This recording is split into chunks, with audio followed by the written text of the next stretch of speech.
Hoy estamos con el periodista deportivo Alejandro Boll. Básicamente vamos a estar haciéndole preguntas sobre su carrera como periodista deportivo y vamos a hacerle preguntas sobre fútbol.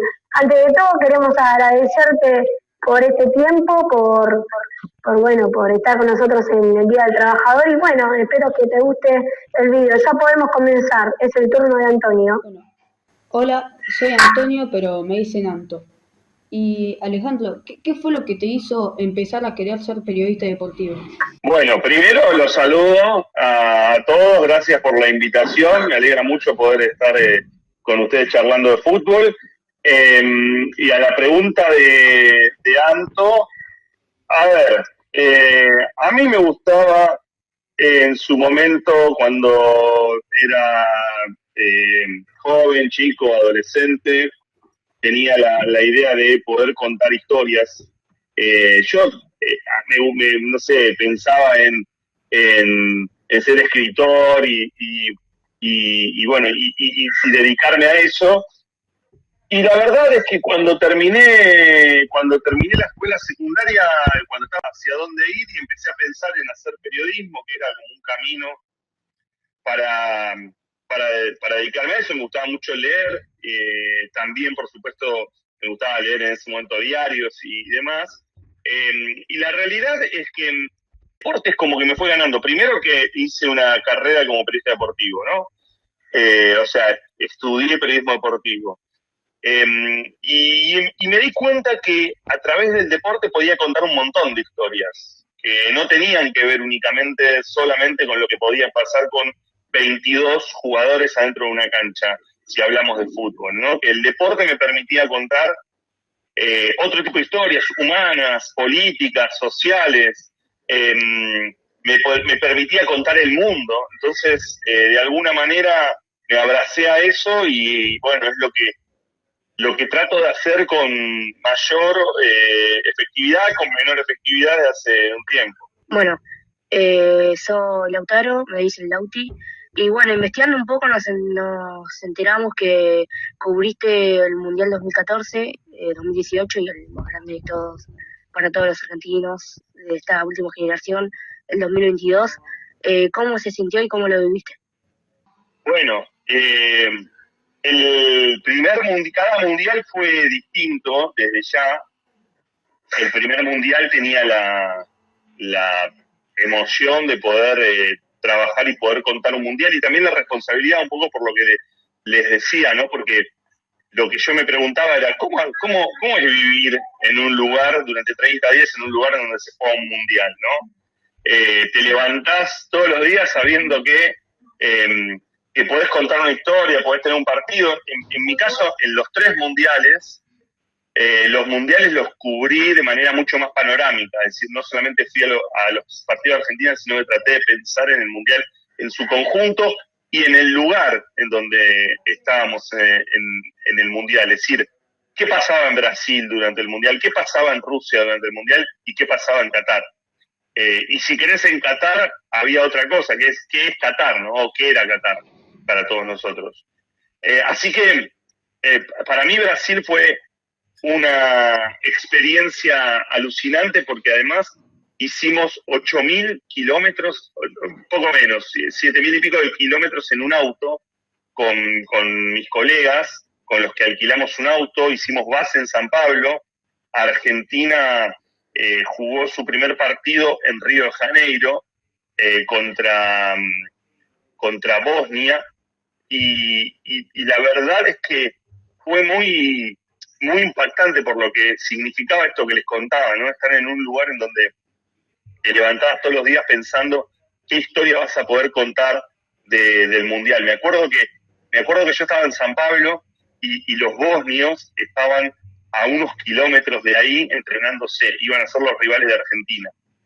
Y yo agarré el auto y me fui, le pregunté al jefe de prensa de Bosnia si podía ir, y me fui a ver cómo se entrenaban los bosnios.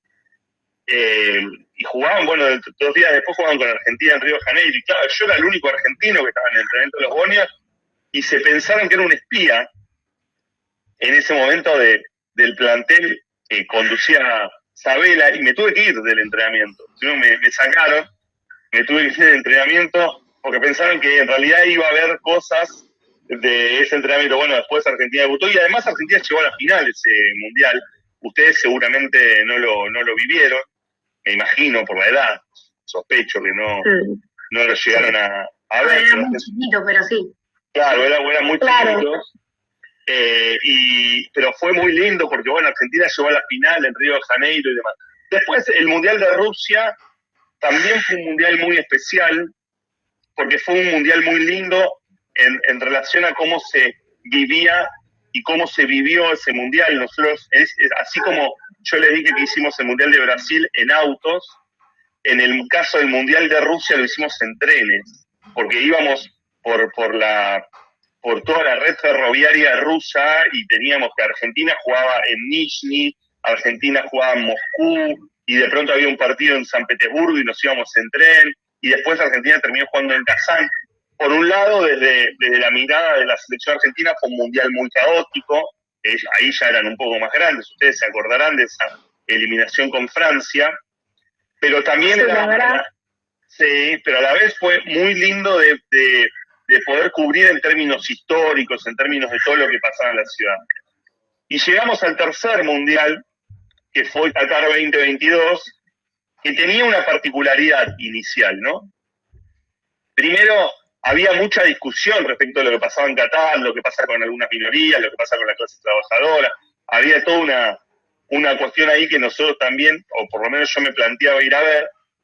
Por otro lado, Qatar tenía algo que lo convertía en una especie de Disney de los futboleros, que es que podías ir todos los días a ver partidos de fútbol, porque todo quedaba cerca. Entonces, era muy impresionante eso. Vos te levantabas, yo tenía 2 acreditaciones, o sea, 2 partidos por día podía ir a ver. En general iba a uno. Pero de pronto me iba a ver Alemania-Japón, me acuerdo, como partido alucinante. Y te ibas a ver Alemania-España, y te ibas a ver a Brasil, y te ibas a ver a Uruguay. Me acuerdo de haber visto el momento de la eliminación de Uruguay, que fue muy fuerte en esa primera rueda. Bueno, ni hablar de lo que iba pasando con Inglaterra, lo que iba pasando con Francia y Argentina. En ese momento lo que empezó a pasar es que a la vez lo que vivíamos en Qatar era algo muy fuerte, porque veíamos cómo los hinchas de otros países que quizás no tenían a sus selecciones en el Mundial, los hinchas de Bangladesh, los hinchas de India, todos los que era la clase trabajadora en Qatar, amaba a Messi. Y todos y eras argentino y te sentías como una especie de privilegiado, porque todo el mundo te preguntaba por Messi, por tu selección. Y bueno, y pudimos ver lo que para mí fue un momento extraordinario, porque yo había vivido, por supuesto, como era muy chico, pero el mundial de mi infancia fue México 86, y fue Maradona, pero en ese caso era poder ver a la Argentina de Messi. Y había algo que nos pasaba también, que nos alegrábamos particularmente por Messi, ¿no? Por ver a Messi campeón. Era como una alegría muy, muy, muy particular, más allá de lo argentino, más allá de la selección. Había como una sensación de que queríamos ver a Messi, ¿no? Ganar su mundial. Y eso se disfrutaba. Sí. Y una cosa que me pasó, que se las cuento porque me parece que me gusta contarla también. Yo después hice un libro con Gastón Edul, hicimos la tercera, que lo escribimos apenas volvimos. Nosotros habíamos hablado ahí, nos habíamos cruzado en algún partido, pero después cuando volvimos ya teníamos la idea antes de venir, y cuando volvimos lo resolvimos. Y había algo que nos pasaba también, que nos alegrábamos particularmente por Messi, ¿no?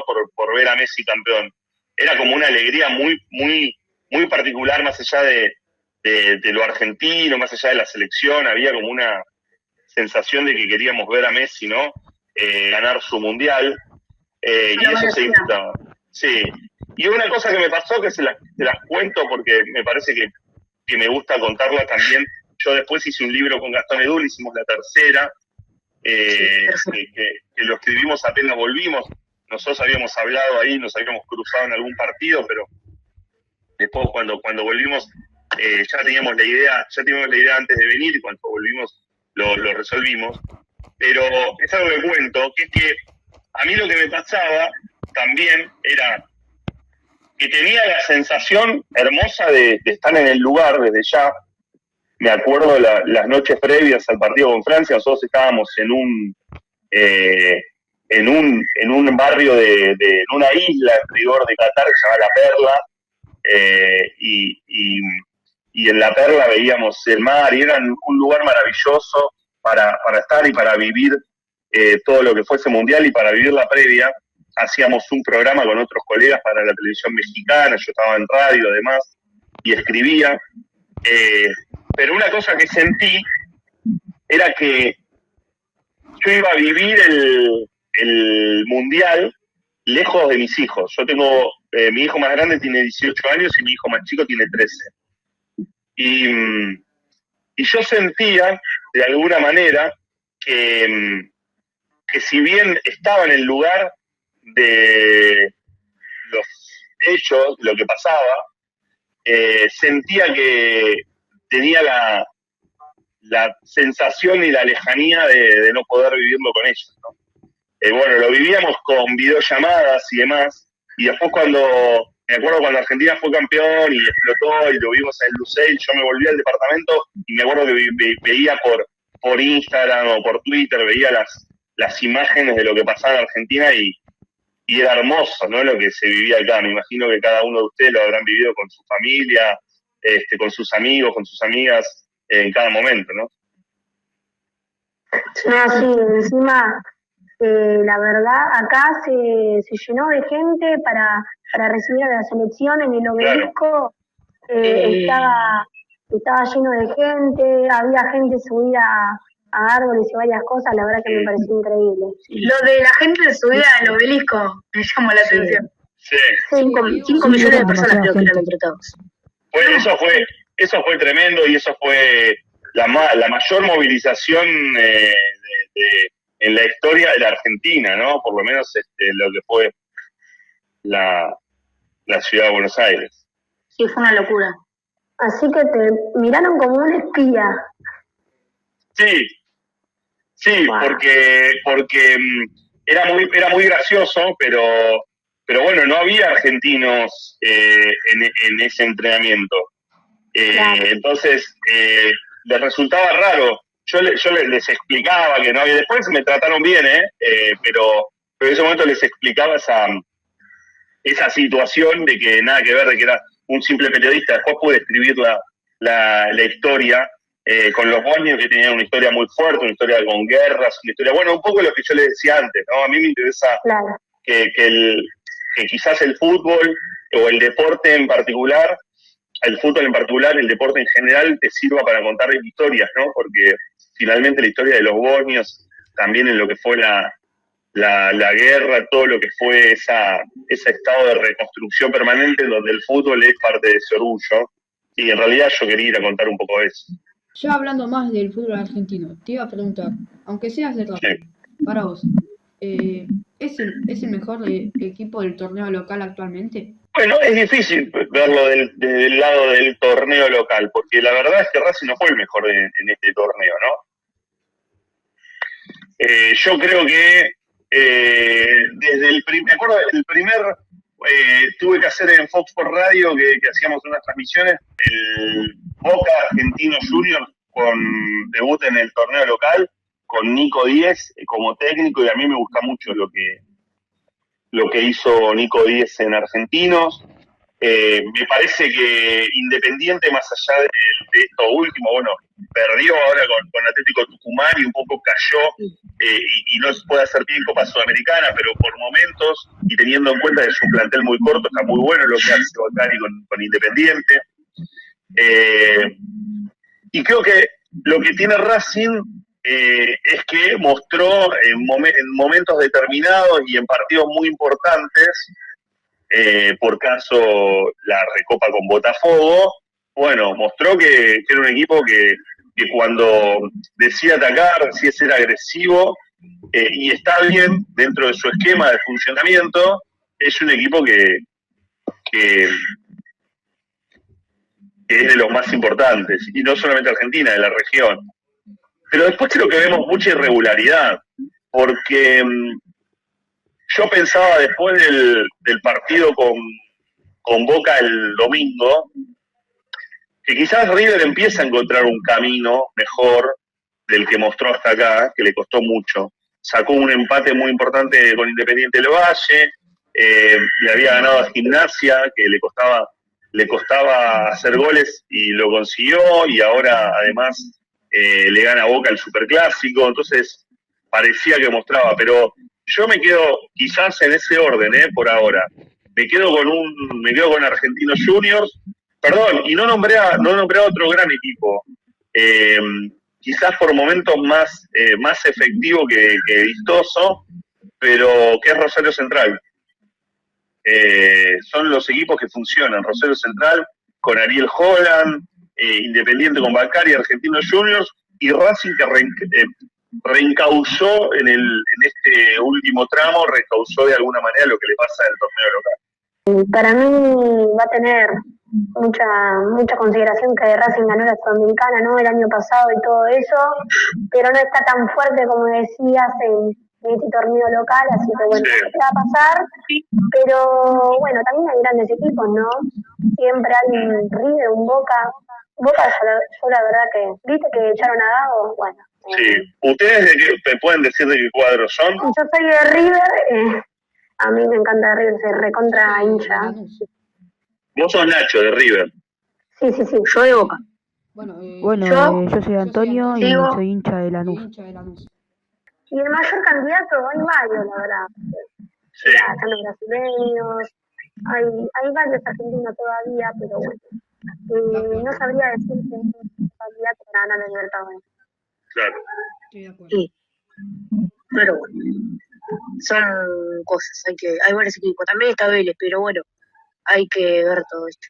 Porque Vélez va más o menos, porque gana partidos, pero también pierde. Sí. Guillermo le tiene que encontrar la vuelta y hay que ver. Yo creo que si Vélez se estabiliza puede ser muy fuerte. Sí, Vélez viene de perder contra el Bulo. Ahora tiene que jugar contra River. Si pierde contra River, yo creo que le va a ir mucho peor a Vélez. ¿Por qué? Porque tiene bastante presión y además empezó hace poco Guillermo Barros Esqueloto, así que tiene más culpa a Guillermo. Y otra cosa de Vélez, desde que se fue Domínguez, Vélez cambió algunas cosas, ¿no? Ahora sí. Vélez con Gustavo Quintero, que estaba bastante bien, no sé por qué lo echaron a Quintero, ahí empezó el desastre de Vélez, Bueno, pero en realidad Quintero se fue. En realidad Quintero decidió irse, tuvo un contrato en su momento en Brasil, tuvo que buscó el Seba Domínguez, que era un jugador que lo conocían de la casa y demás, y ahora reconstruyen con Barros Esqueloto. Van a tener que jugar con River, pero ya están prácticamente afuera de este torneo, de esta primera fase, salvo que se dé un milagro raro en la última fecha, están prácticamente afuera. Es cierto que perdieron con San Antonio Bulo, es cierto que es la altura, es Cochabamba, siempre es difícil, vieron jugar en una ciudad de altura, siempre tiene algún tipo de complicación por lo que significa jugar a determinados metros del nivel del mar, entonces eso es una complicación, pero bueno, está por delante, falta mucho, es un equipo muy joven, es un equipo con muchos pibes también, y entonces, se desarmó, se le fue a Quino, que era como una parte fundamental ahí del armado. Veremos ahora si sin competición, porque a Vélez se libera bastante del calendario, pues no va a tener competición local, si queda fuera, si eso le da algún tipo de ventaja. Sí, puede ser. La verdad que a Vélez le tengo la confianza de que si se arma bien y encuentra la vuelta, puede ser terrible. Claro. Pero bueno. Bueno, Ale, gracias por tu tiempo. No, por favor, para mí es un placer. ¿Qué edad tienen ustedes? Nosotros tenemos 12. Todos 12. O sea, el séptimo grado, ahí están, ahí. No, En primero de secundaria. Ah, ya en primero de secundaria. Sí. Ya en primero de secundaria. Y bueno, están con este canal, ¿el canal es de Lautaro o el canal es de todos? No, yo administro el canal, pero o sea, es de todos, básicamente. Ok. O sea, Nacho, vos administrás el canal, pero están todos, bueno, y me imagino que, Claro. no sé, les gusta mucho analizar el periodismo deportivo, o sea, analizar el fútbol y, no sé, me imagino que se imaginan como periodistas deportivos o por lo menos en algún canal de YouTube. Sí, la verdad que sí, o sea. La idea es que, nosotros bueno, la verdad amamos es el que, fútbol, pero bueno. sí, la verdad es que, voy a decir algo muy gracioso, nada, que yo ponerle desde muy chico y creo que Nacho, porque creo que con Nacho compartimos eso cuando hicimos en este canal, que veíamos mucho Davo Servicio, ¿viste? Sí, bravo. Y Lo conocí hace poco incluso en un partido de la selección. ¿Lo conoces? bueno, Mira. y nada, nosotros, como bueno, Nacho y yo, por ejemplo, yo creo que Lauti y Antonio también, que nada, nos gusta mucho Davo y nada, Sí. nos pareció que queríamos hacer esto, la verdad. Es algo que queremos que nos vea bien, sentimos que, no sé, tenemos un poco la actitud para hacer eso. Claro, sí, Bueno. o sea, nosotros tenemos como confianza para hablar con gente como buena en el fútbol, o sea, como periodistas y todo, pero también aparte que no sé si vamos a llegar a ese nivel, pero jugadores, pero bueno. Estamos felices de hablar con vos, Ale, porque es un gran salto para nuestro canal. Te vamos diciendo que ya solo hicimos un video juntos y ya estamos con vos, así que imagínate. Bueno, la verdad es que estamos muy felices cuando nos enteramos que nos dijiste que sí, que íbamos a tener la oportunidad. Nos pusimos muy felices, así que bueno, te agradecemos y eso te queríamos decir. Sí. Bueno, y yo si les parece, si me esperan un segundo, no se vayan, yo quiero regalarles un libro, se lo irán pasando, se lo sortearán entre ustedes, que es la edición ilustrada de la tercera, Los Héroes, va para su canal, que hicimos con Gastón Edul. Bueno, dale. Muchas gracias. No sé cómo después arreglamos para que yo se los entregue, si están por la ciudad de Buenos Aires. Sí, yo creo que todos vivimos en la O sea, vivimos todos por Lanús. Viven todos por Lanús. Bueno, después vemos de qué manera los cruzamos, algunos de sus padres, si anda por la ciudad de Buenos Aires, algunos de sus padres. A Felipe además le voy a dar un libro de Racing, perdonen, pero le voy a dar no pasa nada. Academia Carajo, que es un libro mío de Racing, y bueno, y la tercera cero va para ustedes. Así que después cualquier cosa me escribe Nacho y arreglamos para que yo les dé el libro, si alguno de sus padres anda por Ciudad de Buenos Aires, yo se los acerco firmado. Muchas gracias, Ale, la verdad que sos un genio, gracias por esta oportunidad. La verdad que me sorprendió que me dijiste que sí, porque yo digo, no, me va a contestar, pero bueno. No, un placer, de aquella caminata que hicimos por la Ciudad de Buenos Aires. Sí, Los saludo sí, al la hermano verdad. de Felipe. Igualmente. Hola. Maestro, Suscríbete a mi canal, Ale. cómo no, suscríbanse. Che, igual. Chao, chicos. Chao. Chao, un placer Un conocerte. placer, Escúchame, Ale. Si les gustó, pongan like y suscríbanse. ¡Chao!